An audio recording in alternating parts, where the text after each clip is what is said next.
Katanya, Ramadan selalu datang dan pergi. Ia hadir sebagai tamu yang tenang, membawa teduh di tengah hiruk-pikuk dunia yang tak pernah berhenti menuntut. Ia datang untuk mengingatkan kita cara untuk kembali menemui diri sendiri di sela-sela sujud dan doa yang melangit. Namun, seperti setiap pertemuan, ia pun harus bersiap untuk pamit.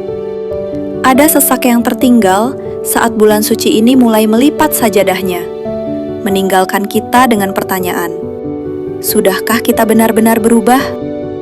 Lalu, kesedihan itu pun luruh, digantikan oleh gema takbir yang memanggil setiap jiwa untuk merayakan kemenangan.